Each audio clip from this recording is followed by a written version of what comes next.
3 years. That's how long I worked for the company. I never missed deadlines. I stayed late when projects piled up. I trained new employees.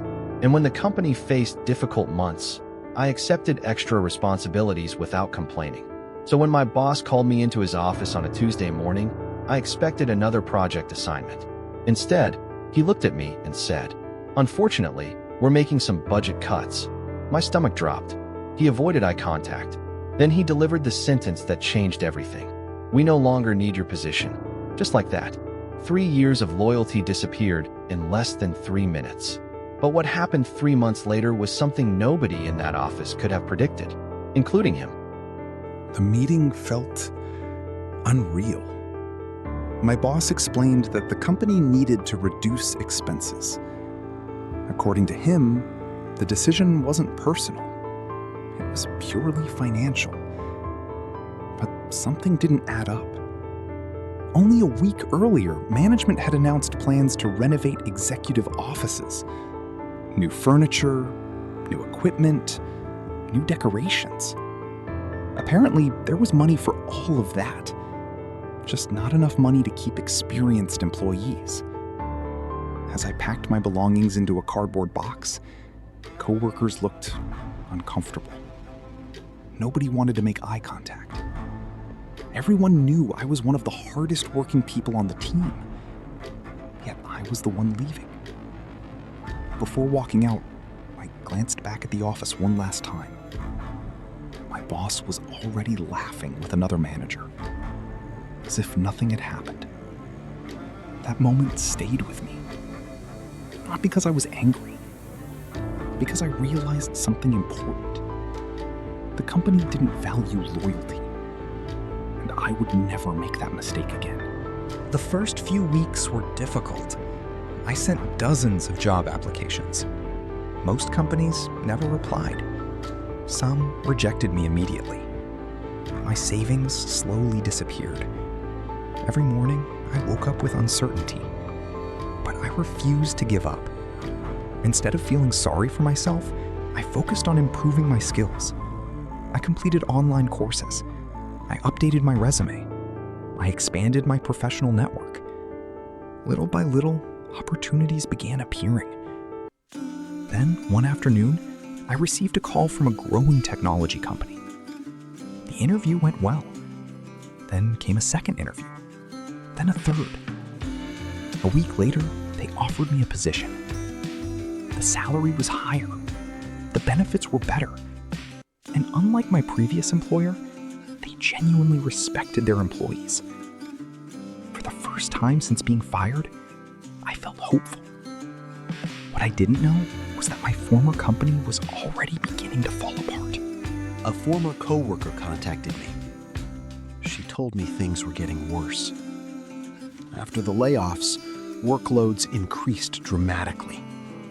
Employees were expected to do the jobs of multiple people. Deadlines were missed. Clients became frustrated.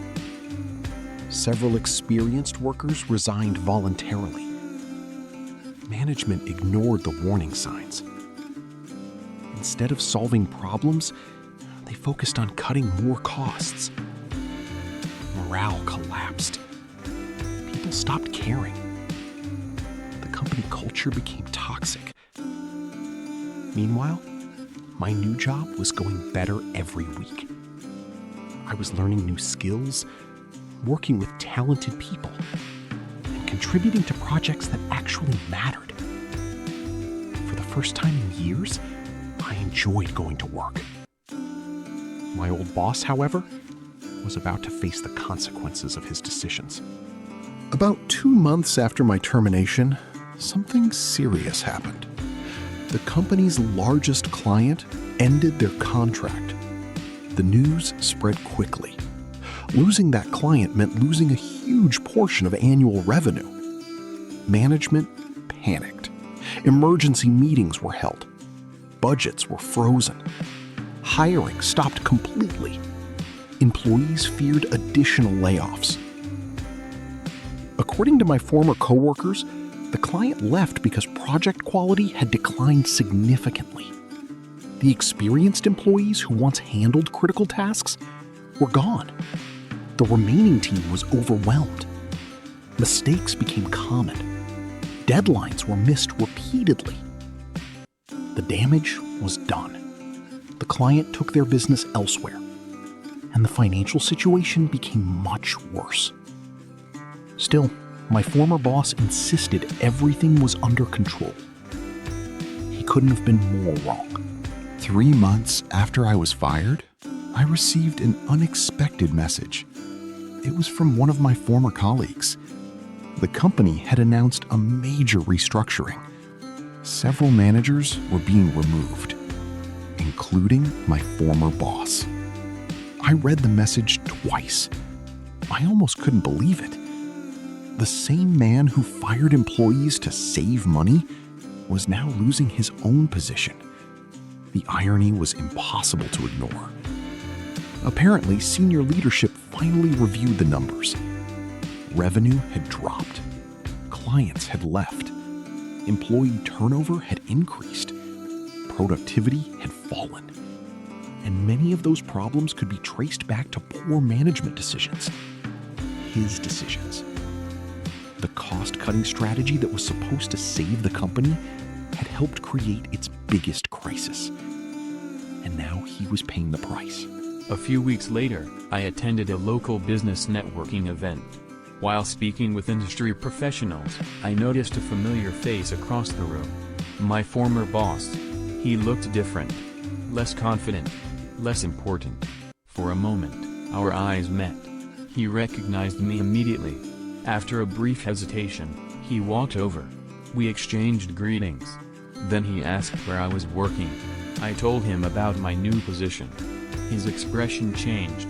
When he learned I was earning more and advancing faster than before, he seemed surprised. For several seconds, neither of us spoke. Then he quietly said something I never expected. "You landed on your feet." I simply smiled. Because the truth was simple. I hadn't succeeded because he fired me. I succeeded because I refused to quit after he did. Looking back, losing that job felt devastating. At the time, it seemed unfair. It seemed like the end of my career. But sometimes the opportunities we need arrive disguised as setbacks. Being fired forced me to improve. It forced me to take risks. And it pushed me towards something better. Meanwhile, the people who made short-sighted decisions eventually faced the consequences themselves. Not because of revenge. Not because of luck. Because actions have consequences. And bad leadership always creates problems eventually. The lesson is simple. Never let someone else's decision determine your future. A setback today can become the reason for your success tomorrow. And sometimes, the best revenge isn't getting even. It's building a better life while everyone else watches.